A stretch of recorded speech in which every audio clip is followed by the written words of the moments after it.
Hello and welcome to Colin Bradley Artcast. I'm Stephen Bradley. And I'm Colin Bradley. How you doing, Dad? I'm well, Steve. Thank you. Yes. Good, good. Are you okay? Your end? Yeah, Family? Family good? family all good. Yeah, yeah, doing really well. Yeah, doing really, really well. It's all Good. good at the moment. We are we've kick-started our moving process. We're actually moving, so in the future, in the coming months, when we've actually moved, this backdrop will change to somewhere else. I don't know where yet, which room in the house, but it will be changing, and yeah, it's all very exciting. So we're moving our family to our hopefully family home, which should be really nice. So Good. um, Yeah. Can't it's wait. exciting. Yeah, really exciting. So I'm sure there will still be instruments on the wall, but in a different setting completely. So yeah, really exciting, really nice. How about you, Dad? All good there? Yes, we've had a good week, and it's it's exciting to have really nice weather, warm weather, and it's been very warm today. We've got a bit of a breeze, but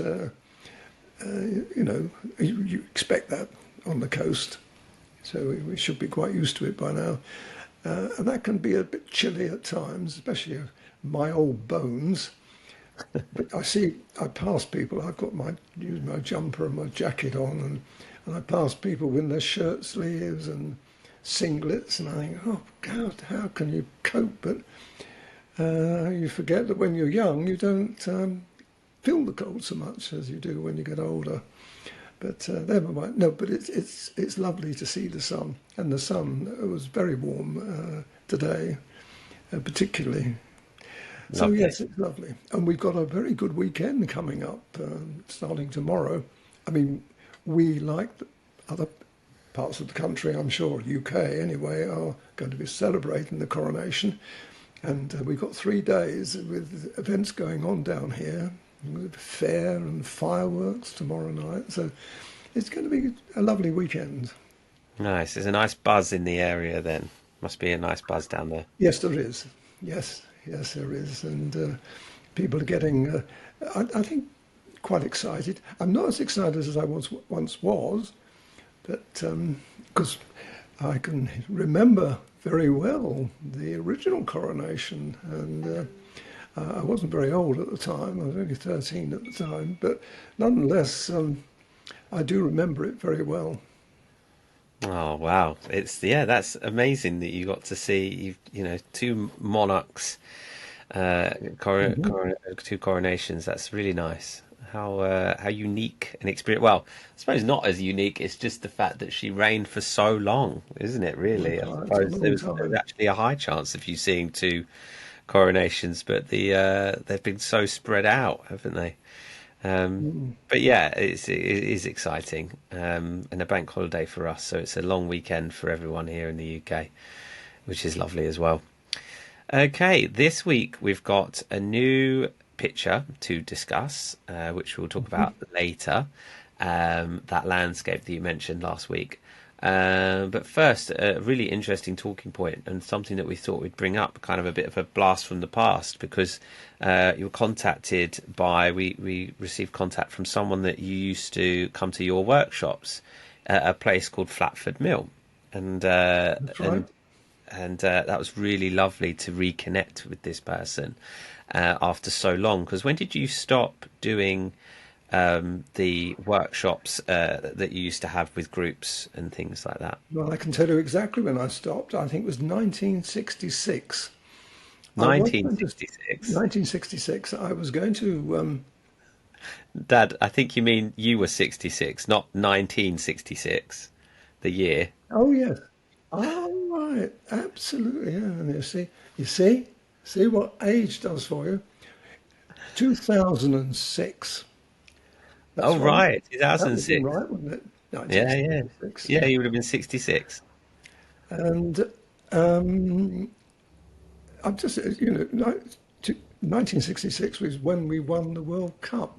I don't know why I mentioned that, but I remember very well where I was at that particular time. So I Go must on have then. Go on then. just putting myself back into. The let's go off old on a days. let's go off on a tangent. Where were you in the World Cup was won? Yeah. Well, anyway, it was 2006. Yeah, because I retired from my classes in 2005. So I was 65, and I thought it's time to call it a day for my classes. But I didn't stop the workshops until the following year, and then I packed it in workshops, um, and then concentrated really on the things that we're doing now, or started the ball rolling on the artwork, and It I was was a still few doing years shows. a few years in between, wasn't it? We didn't start Colin Bradley Art until 2010, 2011. So No, you but had a bit of a gap. I was selling here. I was selling on mail order, and I had quite a lot of customers. It was enough to keep me going anyway. And after all, I'd had retired, so was getting my old age pension and private pension. So we were okay financially. So I could indulge myself really a little more in my love of pastels and customers. And I had it was a bit primitive at the time because it was only me really here packing the parcels and you answering all the emails and taking the money and all that. And it was very enjoyable until you came along and we discussed starting Colin Bradley Art off. And there you go. But that's when I finished the workshops. So I hadn't seen the workshop, anything of the workshop people, and since then. So it was a while ago that Julie, who was one of my stalwarts, really, she came to all my workshops at Flatford and also here. Do you remember I had workshops here? I do remember them. Yeah, Yeah, yeah. It was you used to run them over a weekend and have that's everyone right. in your gallery. That's So right. it was like an advanced version of your class. You know, you kitted out the room and had your telly and camera so people could watch you on the screen no matter where they were in the space. That's right. Yeah, it That's was right. good. It was good. It I was remember. it was successful and very interesting. And we've got a restaurant. Well, we haven't got now; it's gone. But it was next door, an Italian restaurant. We used to go out of my door in their door to have their lunch, and but it was a good arrangement. And I remember I've got fond memories of it. It was lovely. So when did you used to do Flatford Mill once a year? You used to do a workshop there. No, well, I started off once a year, but very soon the demand was for the pastel pencil and the animal, mainly animals. I did do some landscapes as well, but mainly animals. And it became very popular. And at one time I was doing 3 a year. So it was, and I can't remember how many years. 8, just a guess, 8, 10 maybe years I was doing it. So there was a lot of workshops I did. Mm. And I remember one particular workshop, it was in the middle of winter and the snow was on the ground and it was absolutely beautiful. You know, Flatford Mill is right deep in the countryside and it was beautiful. I distinctly remember that. It's the only time I remember we had snow at Flatford while I was doing it. So it wasn't in the summer, this was in the winter. How lovely! How lovely! Oh, really nice. I thought that would take us down a little trip down memory lane. Um, Incidentally, though, however, I'm curious to know now, as I'm sure everyone listening is, where were you when the 1966 World Cup was won? Oh, I was a salesman in Burton's. Now, it was called Montague Burton then. I suppose the older members would remember that. But it changed its name to just Burton in the end. And I was a salesman. and we were running up and down the stair every time there was a goal. It was running up the stair. Got another one. Got another one. It's very, very exciting. So I do remember because we had the shop I had. Oh, I didn't have it. I wasn't. I was only a tin pot salesman. But the shop we had was on 2 floors. Actually, it was on 3 floors, but 2 sales floors. So I was on the top second floor up, and we had the lower floor, so we were kept going up and down, up and down stairs. It was good Brilliant. fun, though. It was good fun. I do remember it very, very well. Oh, how nice. How nice. Anyway, let's move on to showing some art and what you've been up to. So this is a landscape. You mentioned Maple Durham Mill last week. You mentioned it. I'm just going to bring it up on my screen so everyone can see it as well as me. It looks beautiful, Dad. This is a different view of Maple Durham Mill that people may be familiar with that subject already on our website. This is another advanced. I assume this is another advanced one because it looks pretty Well, impressive. no, it's not. I've categorised this as intermediate, Steve. The reason I've done that is I want people to do it. And I don't think it's not like the animals. With animals, some of my animals were very intricate, and it wouldn't have looked good if they hadn't taken the time and trouble on it. So it would have required more advanced techniques. But this particular one, no, you could do it. I mean, we're supplying a line drawing anyway, and all the pencils, so you've got a good chance, I think, of getting this right.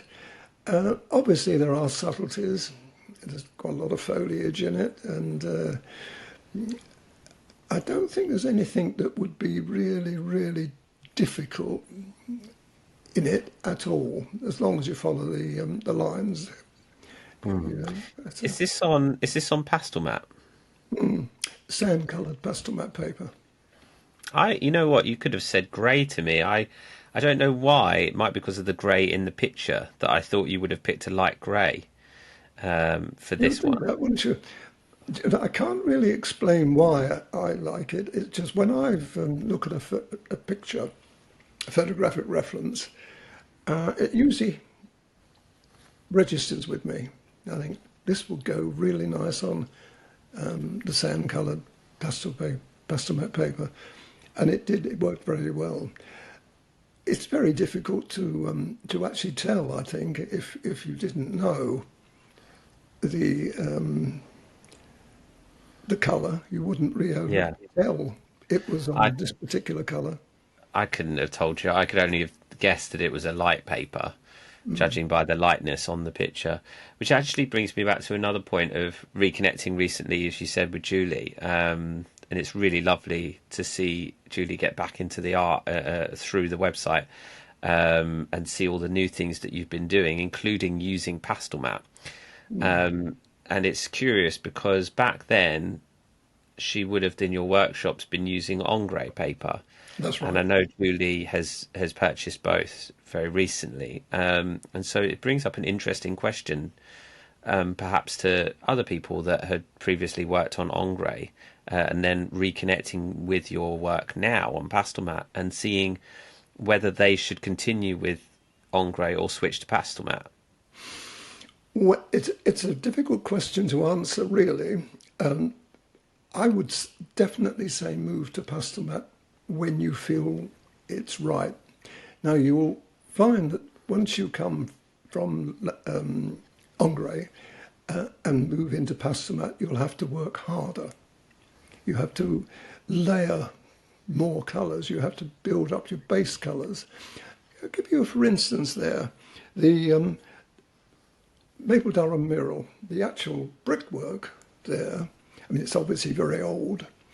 Is a grey brickwork, and it's got something like 6 or 7 colours put into that. And if you don't put enough of the grey, I was using the light grey 270, which is an earth grey. That went on for. I'm talking about the stonework. And that went in, and when you first put that on, you've got to put it on quite solidly. You can't just put a little bit of that on and then put a bit more grey on and all the other colours. The reason being that you have to have a good solid base for the colours to sink into it. And there was, I'm just running off the top of my head, there's 189, there's 169, there's 273, there's 181. I don't know how many that is, but there's more than that. But those colours go into it. But if you didn't put enough base on, those colours would have registered too fierce. So what you've got there is looking at it. It looks there as though you just put just one colour or a couple of other colours on, and there you are. But there's not. There's a lot of work, and that's what pastel mat's all about. You've got to put that effort in to start with by building it up. But once you get used to that, it's much, much easier then. I suppose another area there would be the roadway, or there's the road on the right-hand side. There's a roadway that runs up.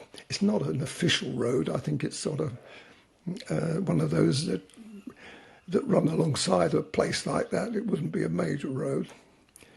But that took quite a lot of work. Again, I would have used the 270, which is the earth grey on. And I found when I was doing that, it took quite a lot of effort to build that colour up. And then on top of that, you put the 273. But had I put 273 too soon, it wouldn't have sunk in. It would have been too hard. And then it's more difficult. That's interesting because that's an area that looks so straightforward. Doesn't look like you have to work for that area, but it's Absolutely. interesting. But I would have gone back 2 or 3 times on that road to actually put more tones in, more colour. The final colour on that would have been 175.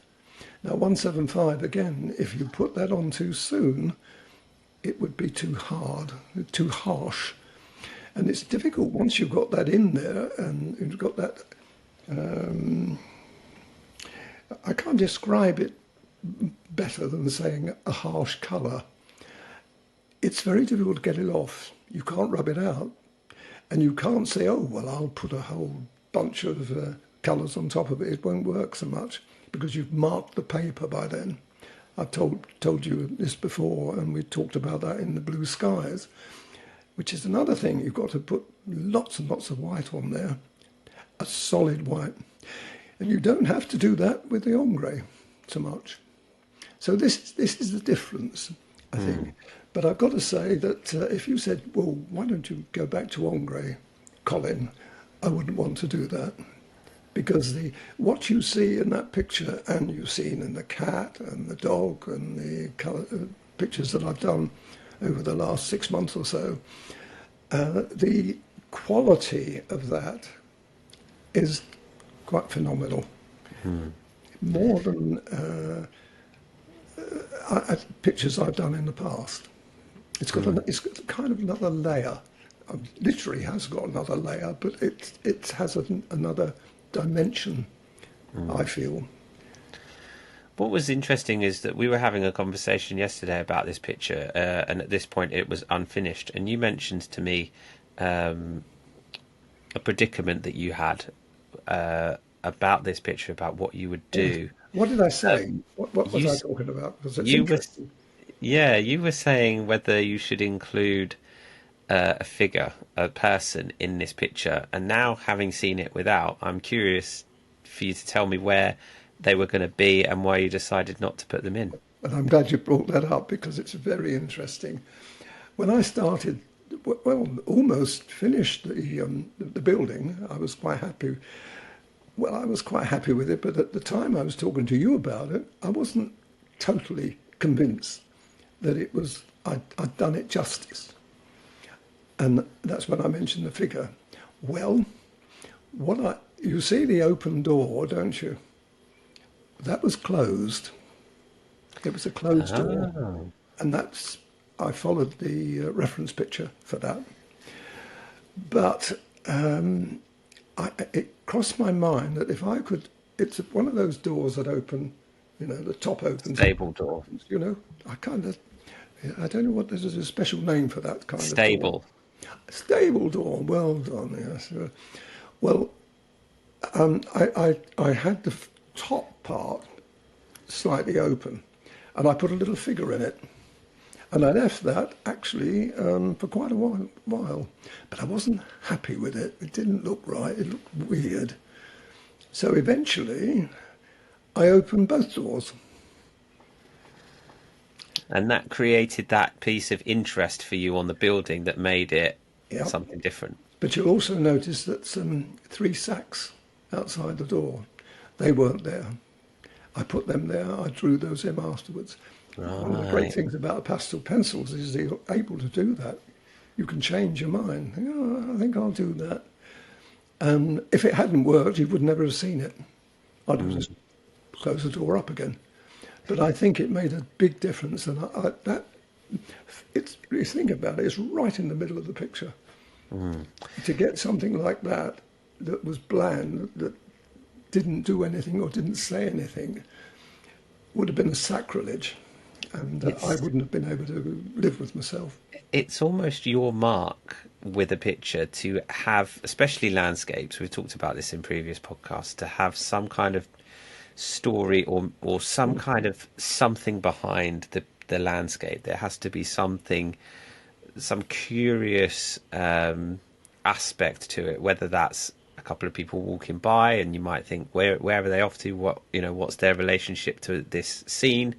And so it's interesting to see you create that without the use of a person or a figure in the picture. And you've still put your mark on it. You've still created that curious aspect to the picture by saying, oh, the stable doors are open.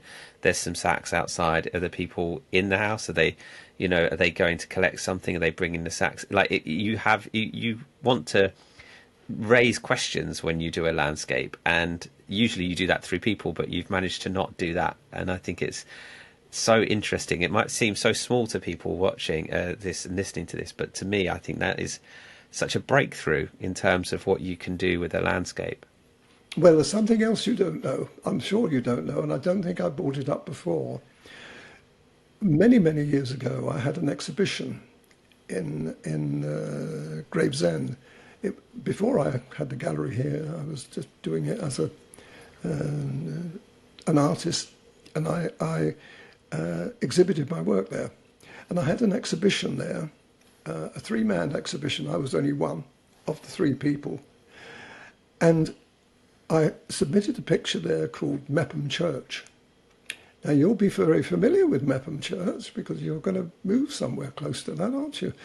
Anyway, and you'll remember that when you see the church now, remember what I'm talking about. Well, that picture showed Mepham Church. It was very, very popular, and it sold. It actually sold at the exhibition, so I was very pleased with that. But what made it special, somebody came up and said, I love that vicar in the doorway. Oh, really? And what I did, almost the same thing as I did with that picture here, Maple Durham Mill. I did the same thing. I like the idea of not, because once again, the church door was right in the front, almost in the middle of the picture again. And I thought, I've got to do something. I can't just leave it.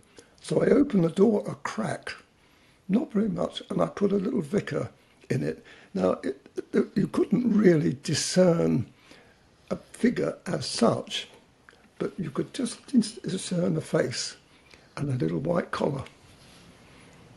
Amazing. And someone picked that up, and they said, I love that. And I always remember that. Well, I remembered it to this day. So this is where it started off, Steve.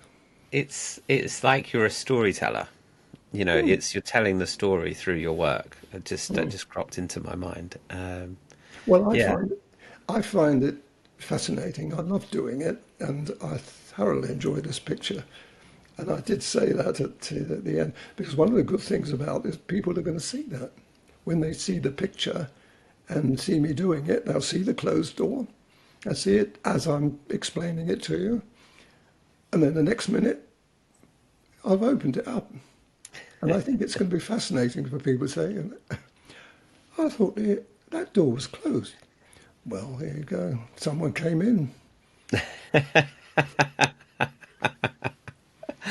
Brilliant. I love it, and it's a really lovely picture. I hope people are excited to do this one, and think it's also really great because I think it's wonderful to see something different as well, in terms of what we were just discussing. And there's a lot of aspects to this picture, other than the building. You know, the foliage, as you've said, the road, the picket fence, the water. There's so many, even the water mill. I don't know what you Yes, call that. watermill, On the side, you know, there's so many different interesting aspects. But there's only, other than the main building, there's little snippets of it. You know, people can do a little bit of water, quite a fair bit of foliage, but you yes. know, dip their hand into lots of different techniques there. Well, I was flying about all over the place. I started off with the sky, and then I did the trees. And that was all done. And then I moved from there to the grasses behind the building. And from there onwards, I was flying around all over the place. A little bit of this, a little bit of that. And I like doing that. First of all, it's not boring, you know, because if you stick to one thing and keep going, you get bored. But I do find that when I go back to an area, I have a slightly different view of it and think, I wonder if I can put this in. You'll see those little tufts of grass strategically placed, you know, by the bottom of the door and, you know, on a fence post. And these are tiny little things that you can put in as you think of them. But you can really only do that. Well, I say only. I used to do it with watercolour too. But it's not so easy because if you make a mistake, I couldn't have opened that door with watercolour. I wouldn't have been able to. Well, could I have done it? I suppose I could have washed it out, but it wouldn't have looked as good as it does with the pastel pencil because you've got the flexibility with the pastel pencil. Another thing I've noticed is that, as we're talking, just to go back to this open door, is that your storytelling or your aspect to the landscape is never too much. It's always subtle. There's always something that is an afterthought. It's not the main focus of the picture. It's not gone. You don't look at this picture and go, "Oh, the door's open." That's not the first thing you notice. It's always something that comes afterwards. You know, the vicar in the doorway. You know, it's never overpowering the picture. You know, there's not multiple windows open. You know, it's just the one doorway, the one thing. It's not taking attention away from the picture as a whole. That's right. That's right. wanted That's to very bring important. Interesting. Another area there. If I'd like to bring up. Do you remember? I get confused with talking to you and talking to the video, because when on the video I showed I had the pictures. I think it was 3 different pictures, different views of Maple Durham Mill, showing different aspects of it. One of them was the water mill, the actual mill, the wheel. Because on the original photographic reference, it was a blob. You couldn't discern anything at all on it. It was just a blob. It was in shadow for one thing. So I had almost a perfect angle of the water mill itself, the wheel that goes round, and I showed that on the video. I actually take people through it and say, this is what I now can see. So I redid. Well, I don't redid it. I did it as I saw it on the photographic reference. I had that in front of me. So it was pretty accurate. Well, now that's come up really well on the picture. But if I'd followed the reference picture, it would have just been a blob. So it's just interesting, isn't it? This is what I find absolutely fascinating with artwork. You can get your teeth into something like that. You still got to put an artistic impression on it because you can't draw the actual. I'm not a lover of doing actual full detail, but enough detail to make it believable. Lovely. Absolutely fascinating. What a great discussion. Thank you, Dad. And I hope people have found this interesting. If anyone has any questions or anything like that about this picture or anything they want us to discuss, then please, as always, get in touch with us and we'll discuss it on the next show. Excellent. So, have you got another picture lined up? Do you think you'll be No, starting another one? no. When I sent you that this morning, I've been working today producing the line drawing, sorting the pencils out, and getting it all on the computer. So I This is haven't hot off the really had press, time this to one. do it. Anything else? Just finished. Oh, excellent. Oh, well, thanks for finishing it in time anyway, and getting everyone to see it today. That's really exciting. We almost didn't have a finished picture. It was almost a work in progress this week, but Dad did manage to finish it. So next week we'll catch up with you and see what you've been up to, see what's next on the list. As I said, if anyone has anything they want us to discuss, then please just get in touch with us and send it over, and we'll talk about it on the next show. But for now, we will leave everyone to enjoy their bank holiday weekend if they're in the UK and celebrate the coronation. And we will see everyone next week. So thank you everyone for watching and listening. I'm Stephen Bradley. And I'm Colin Bradley. Enjoy Enjoy your your week. week. It sounded very good to me, especially in 1966. That really topped it up. I don't know why I said that. You're quite right. I was 66. That's what it was. That's why it was in your head. I think that's good though. It's good. It's good content, and it it's it, it, it makes me fallible. You know? It makes you human, Dad. You're Yeah, human. that's right. People You're get quite right. muddled all the time. You're quite right.